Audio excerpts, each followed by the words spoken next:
मित्रों, सुनो कहानी श्रृंखला के अंतर्गत आज हम अमरकांत की कहानी दोपहर का भोजन को सुनने जा रहे हैं।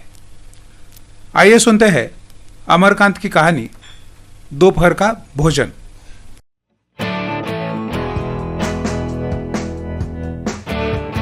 सिद्धेश्वरी ने खाना बनाने के बाद चूल्हे को बुझा दिया और दोनों घुटनों के बीच सिर रखकर शायद पैर की उंगलियों या जमीन पर चलते चींटे चींटियों को देखने लगी। अचानक उसे मालूम हुआ कि बहुत देर से उसे प्यास लगी है।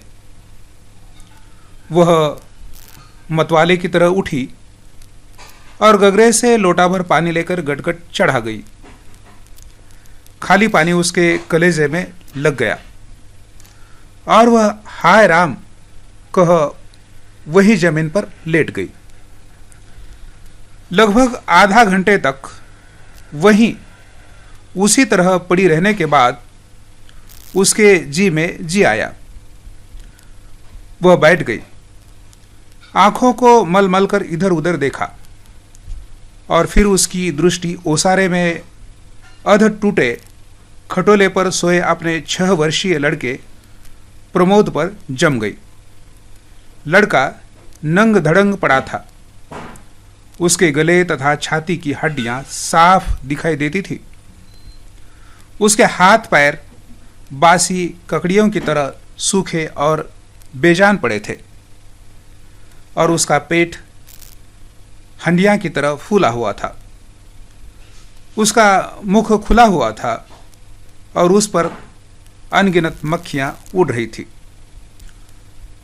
वह उठी, बच्चे के मुंह पर अपना एक फटा गंदा ब्लाउज डाल दिया और एक आध मिनट सुन्न खड़ी रहने के बाद बाहर दरवाजे पर जाकर किवाड़ की आड़ से गली निहारने लगी। 12 बज चुके थे। धूप अत्यंत तेज थी और कभी एक दो व्यक्ति सिर पर तौलिया या गमछा रखे हुए या मजबूती से छाता ताने हुए स्फूर्ति के साथ लपकते हुए सामने से गुजर जाते। 10-15 मिनट तक वह उसी तरह खड़ी रही। फिर उसके चेहरे पर व्यग्रता फैल गई और उसने आसमान तथा कड़ी धूप की चिंता से देखा। 1-2 क्षण उसने सिर को किवाड़ से काफी आगे बढ़ाकर गली के छोर की तरफ निहारा तो उसका बड़ा लड़का रामचंद्र धीरे धीरे घर की ओर सरकता नजर आया। उसने स्फूर्ति से एक लोटा पानी ओसारी की चौकी के पास नीचे रख दिया और चौके में जाकर खाने के स्थान को जल्दी जल्दी पानी से लीपने पोतने लगी। वहां पीड़ा रखकर उसने सिर को दरवाजे की ओर घुमाया ही था कि रामचंद्र ने अंदर कदम रखा। रामचंद्र आकर धम से चौकी पर बैठ गया और फिर वहीं बेजान सा लेट गया। उसका मुंह लाल तथा चढ़ा हुआ था। उसके बाल अस्त व्यस्त थे और उसके फटे पुराने जूते पर गर्द जमी हुई थी। सिद्धेश्वरी की पहले हिम्मत नहीं हुई कि उसके पास जाए और वह वहीं से भयभीत हिरनी की भांति सिर उचका घुमाकर बेटे की व्यग्रता को निहारती रही। किंतु लगभग 10 मिनट बीतने के पश्चात भी जब रामचंद्र नहीं उठा तो वह घबरा गई। पास जाकर पुकारा, बड़को बड़को, लेकिन उसके कुछ उत्तर न देने पर डर गई और लड़के की नाक के पास हाथ रख दिया। सांस ठीक से चल रही थी। फिर सिर पर हाथ रख कर देखा, बुखार नहीं था। हाथ के स्पर्श से रामचंद्र ने आंखें खोली। पहले उसने मां की ओर सुस्त नजरों से देखा, फिर झट से उठ बैठा। जूते निकालने और नीचे रखे लोटे के जल से हाथ पैर धोने के बाद वह यंत्र की तरह चौकी पर आकर बैठ गया। सिद्धेश्वरी ने डरते डरते पूछा, खाना तैयार है, यहीं लाऊं क्या? रामचंद्र ने उठते हुए प्रश्न किया। बाबूजी खा चुके? सिद्धेश्वरी ने चौकी की तरफ भागते हुए उत्तर दिया, आते ही होंगे। रामचंद्र पीढ़े पर बैठ गया। उसकी उम्र लगभग 21 वर्ष की थी। लंबा दुबला पतला, गोरा रंग, बड़ी बड़ी आंखें और होठों पर झुर्रियां। वह एक स्थानीय दैनिक समाचार पत्र के दफ्तर में अपनी तबीयत से प्रूफ रीडरी का काम सीखता था। पिछले साल ही उसने इंटर पास किया था। सिद्धेश्वरी ने खाने की थाली सामने रख दी और पास से बैठकर पंखा करने लगी। रामचंद्र ने खाने की ओर दार्शनिक की भांति देखा। कुल 2 रोटियां, भर कटोरा पनियोवा दाल और चने की तली तरकारी। रामचंद्र ने रोटी के प्रथम टुकड़े को निगलते हुए पूछा, मोहन कहाँ है? बड़ी कड़ी धूप हो रही है। मोहन सिद्धेश्वरी का मंझला लड़का था। उसकी उम्र 18 वर्ष की थी और वह इस साल हाई स्कूल का प्राइवेट इम्तिहान देने की तैयारी कर रहा था। वह न मालूम कब से घर से गायब था और सिद्धेश्वरी को स्वयं पता नहीं था कि वह कहाँ गया है। किंतु सच बोलने की उसकी तबीयत नहीं हुई और उसने झूठ मूठ कहा, किसी लड़के के यहां पढ़ने गया है, आता ही होगा। दिमाग उसका बड़ा तेज है और उसकी तबीयत 24 घंटे पढ़ने में ही लगी रहती है। हमेशा उसी की बात करता रहता है। रामचंद्र ने कुछ नहीं कहा। एक टुकड़ा मुंह में और रखकर भर गिलास पानी पी गया। फिर खाने लग गया। काफी छोटे टुकड़े तोड़कर उन्हें धीरे धीरे चबा रहा था। सिद्धेश्वरी भय तथा आतंक से अपने बेटे को एकटक निहार रही थी। कुछ क्षण बीतने के बाद डरते डरते उसने पूछा, वहां कुछ हुआ क्या? रामचंद्र ने अपनी बड़ी बड़ी भावहीन आंखों से अपनी मां की ओर देखा, फिर नीचा सिर करके कुछ रुखाई से बोला, समय आने पर सब ठीक हो जाएगा। सिद्धेश्वरी चुप रही। धूप और तेज हो गई थी। छोटे आंगन के ऊपर आसमान में बादल में 1-2 टुकड़े पाल की नावों की तरह तैर रहे थे। बाहर की गली से गुजरते हुए खड़खड़ैया एके की आवाज आ रही थी और खटोले पर सोए बालक की सांस का खरखर शब्द सुनाई दे रहा था। रामचंद्र ने अचानक चुप्पी भंग करते हुए पूछा, प्रमोद खा चुका? सिद्धेश्वरी ने प्रमोद की ओर देखते हुए उदास स्वर में उत्तर दिया, हां खा चुका। रोया तो नहीं था? सिद्धेश्वरी फिर झूठ बोल गई, आज तो सचमुच नहीं रोया। वह बड़ा ही होशियार हो गया है। कहता था बड़का भैया के यहां जाऊंगा, ऐसा लड़का। पर वह आगे कुछ न बोल सकी। जैसे उसके गले में कुछ अटक गया। कल प्रमोद ने रेवड़ी खाने की जिद पकड़ ली थी और उसके लिए 1.5 घंटे रोते रोते सोया था। रामचंद्र ने कुछ आश्चर्य के साथ अपनी मां की ओर देखा और फिर सिर नीचा करके कुछ तेजी से खाने लगा। थाली में जब रोटी का केवल एक टुकड़ा शेष रह गया तो सिद्धेश्वरी ने उठने का उपक्रम करते हुए प्रश्न किया, एक रोटी और लाती हूं? रामचंद्र हाथ से मना करते हुए हड़बड़ाकर बोल पड़ा, नहीं नहीं, जरा भी नहीं, मेरा पेट पहले ही भर चुका है। मैं तो यह भी छोड़ने वाला हूं, बस अब नहीं। सिद्धेश्वरी ने जिद की। अच्छा, आधी ही सही। रामचंद्र बिगड़ गया। आधी खिलाकर बीमार कर डालने की तबीयत है क्या? तुम लोग जरा भी नहीं सोचती हो, बस अपनी जिद। भूख रहती तो क्या ले नहीं लेता? सिद्धेश्वरी जहां की तहां बैठ गई। रामचंद्र ने थाली में बचे टुकड़े से हाथ खींच लिया और लोटे की ओर देखते हुए कहा, पानी लाओ। सिद्धेश्वरी लोटा लेकर पानी लेने चली गई। रामचंद्र ने कटोरी को उंगलियों से बजाया, फिर हाथ को थाली में रख दिया। एक दो क्षण बाद रोटी के टुकड़े को धीरे से हाथ में उठाकर आंख से निहारा और अंत में इधर उधर देखने के बाद टुकड़े को मुंह में इस सरलता से रख लिया जैसे वह भोजन का ग्रास न होकर पान का बीड़ा हो।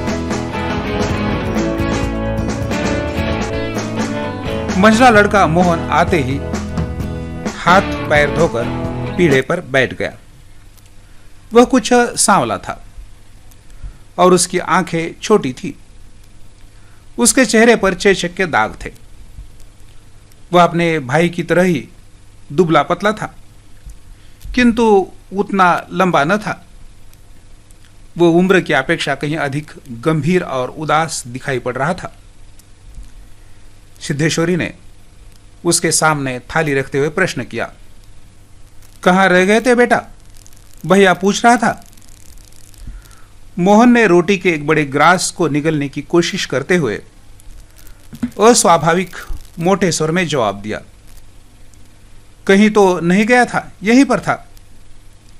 सिद्धेश्वरी वहीं बैठकर पंखा डुलाती हुई इस तरह बोली जैसे स्वप्न में बड़बड़ा रही हो, बड़का तुम्हारी बड़ी तारीफ कर रहा था, कह रहा था मोहन बड़ा दिमागी होगा, उसकी तबीयत 24 घंटे पढ़ने ही में लगी रहती है।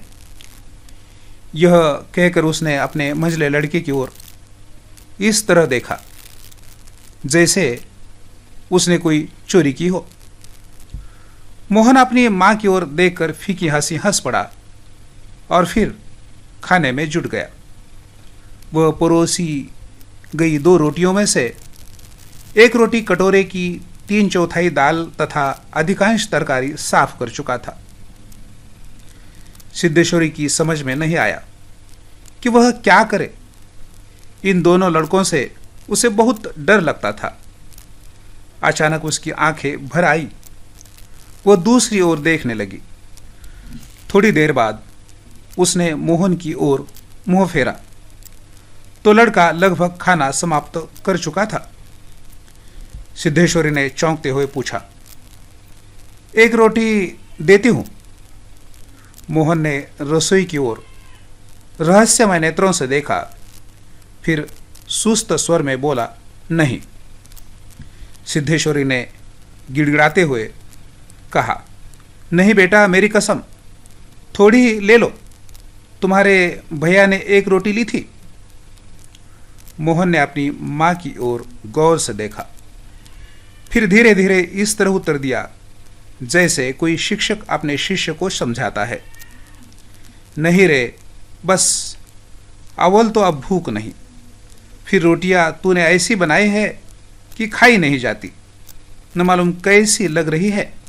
खैर, अगर तू चाहती है तो कटोरे में थोड़ी दाल दे दे, दाल बड़ी अच्छी बनी है। सिद्धेश्वरी से कुछ कहते न बना और उसने कटोरे को दाल से भर दिया। मोहन कटोरे को मुंह लगाकर सुड़ सुड़ कर पी रहा था कि मुंशी चंद्रिका प्रसाद जूतों को खसखस घसीटते हुए आए और राम का नाम लेकर चौकी पर बैठ गए। सिद्धेश्वरी ने माथे पर साड़ी को कुछ नीचे खिसका लिया और मोहन दाल को एक सांस में पीकर तथा पानी के लोटे को हाथ में लेकर तेजी से बाहर चला गया। 2 रोटियां, कटोरा भर दाल तथा चने की तली तरकारी। मुंशी चंद्रिका प्रसाद पीढ़े पर पालथी मारकर बैठे रोटी के एक एक ग्रास को इस तरह चुभला चबा रहे थे जैसे बूढ़ी गाय जुगाली करती है। उनकी उम्र 45 वर्ष के लगभग थी, किंतु 50-55 के लगते थे। शरीर के चमड़े झूले रहे थे और गंजी खोपड़ी आईने की भांति चमक रही थी। गंदी धोती के ऊपर अपेक्षाकृत कुछ साफ बनियान तार तार लटक रही थी। मुंशी जी ने कटोरे को हाथ में लेकर दाल को थोड़ा सुड़कते हुए पूछा, बड़का दिखाई नहीं दे रहा है? सिद्धेश्वरी की समझ में नहीं आ रहा था कि उसके दिल में क्या हो गया है। जैसे कुछ काट रहा हो। पंखे को जरा और जोर से घुमाती हुई बोली, अभी अभी खाकर काम पर गया है। कह रहा था कुछ दिनों में नौकरी लग जाएगी। हमेशा बाबूजी बाबूजी के रहता है। बोला, बाबूजी देवता के समान है। मुंशी जी के चेहरे पर कुछ चमक आई। शर्माते हुए पूछा, क्या कहता था कि बाबूजी देवता के समान है? बड़ा पागल है। सिद्धेश्वरी पर जैसे नशा चढ़ गया था। उन्माद की रोगिणी की भांति बड़बड़ाने लगी। पागल नहीं है, बड़ा होशियार है। उस जमाने का कोई महात्मा है। मोहन तो उसकी बड़ी इज्जत करता है। आज कह रहा था कि भैया के शहर में बड़ी इज्जत होती है, पढ़ने लिखने वालों में बड़ा आदर होता है, और बड़का तो छोटे भाइयों पर जान देता है। दुनिया में वह सब कुछ सह सकता है, पर यह नहीं देख सकता कि उसके प्रमोद को कुछ हो जाए। मुंशी जी दाल लगे हाथ को चाट रहे थे। उन्होंने सामने की ओर ताक की ओर देखते हुए हंसकर कहा, बड़का का दिमाग तो खैर काफी तेज है।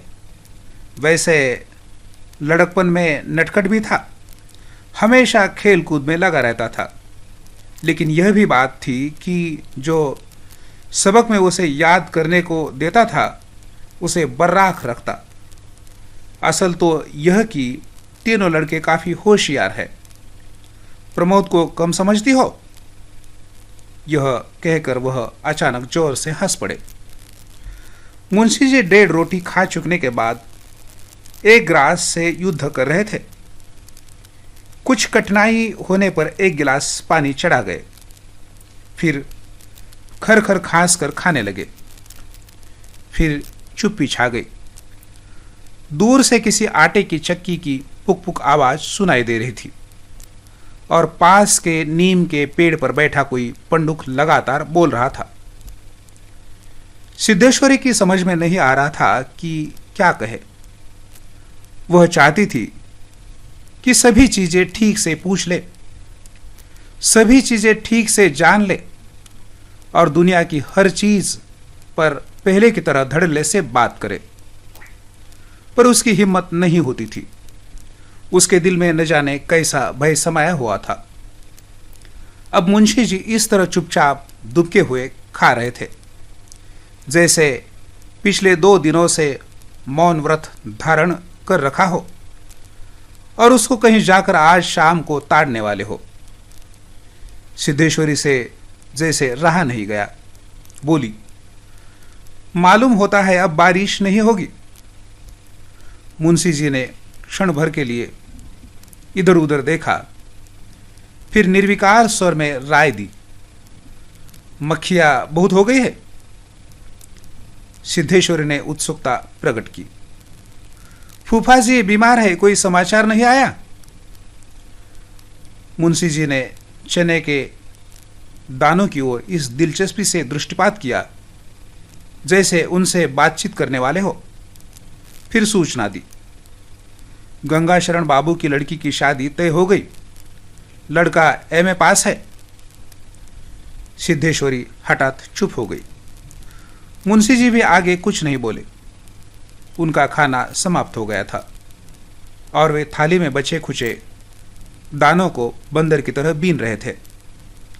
सिद्धेश्वरी ने पूछा, बड़का की कसम 1 रोटी देती हूं, अभी बहुत सी है। मुंशी जी ने पत्नी की ओर अपराधी के समान तथा रसोई की ओर कनखी से देखा। तत्पश्चात किसी छठे उस्ताद की भांति बोले, रोटी रहने दो, पेट काफी भर चुका है। अन्न और नमकीन चीजों से तबीयत ऊब भी गई है। तुमने व्यर्थ में कसम धरा दी। खैर, कसम रखने के लिए ले रहा हूं। गुड़ होगा क्या? सिद्धेश्वरी ने बताया कि हंडिया में थोड़ा सा गुड़ है। मुंशी जी ने उत्साह के साथ कहा, तो थोड़ा सा गुड़ का ठंडा रस बनाओ, पीऊंगा। तुम्हारी कसम भी रह जाएगी, जायका भी बदल जाएगा, साथ ही साथ हाजमा भी दुरुस्त होगा। हाँ, रोटी खाते खाते नाक में दम आ गया है। यह कहकर वे ठहाका मारकर हंस पड़े। मुंशी जी से निपटने के पश्चात सिद्धेश्वरी उनकी जूठी थाली लेकर चौके की जमीन पर बैठ गई। बटलोई की दाल को कटोरे में उड़ेल दिया, पर वह पूरा भरा नहीं। छिपुले में थोड़ी सी चने की तरकारी बची थी, उसे पास खींच लिया। रोटियों की थाली को भी उसने पास खींच लिया। उसमें केवल 1 रोटी बची थी, मोटी, भद्दी और जली। उस रोटी को वो झूठी थाली में रखने जा रही थी कि उसका ध्यान ओसारे में सोए प्रमोद की ओर आकर्षित हो गया। उसने लड़के को कुछ देर तक एकटक देखा, फिर रोटी को 2 बराबर टुकड़ों में विभाजित कर दिया। एक टुकड़े को तो अलग रख दिया और दूसरे टुकड़े को अपनी जूठी थाली में रख लिया। तदुपरांत 1 लोटा पानी लेकर खाने बैठ गई। उसने पहला ग्रास मुंह में रखा और तब न मालूम कहां से उसकी आंखों से टप टप आंसू चूने लगे। सारा घर मक्खियों से भन भन कर रहा था। आंगन में अलगनी पर एक गंदी साड़ी टंगी थी, जिसमें कई पैबंद लगे हुए थे। दोनों बड़े लड़कों का कहीं पता नहीं था। बाहर की कोठरी में मुंशी जी आंधे मुंह होकर निश्चिंतता के साथ सो रहे थे, जैसे 1.5 महीने पूर्व मकान किराया नियंत्रण विभाग की क्लर्की से उनकी छटनी न हुई हो और शाम को उनको काम की तलाश में कहीं जाना न हो। मित्रों, ये थी अमरकांत की कहानी दोपहर का भोजन। निश्चित रूप से आपको ये कहानी पसंद आई होगी। आप इसी तरह अपने पाठ्यक्रम से संबंधित वीडियो देखने के लिए इस चैनल को लाइक, शेयर और सब्सक्राइब करें।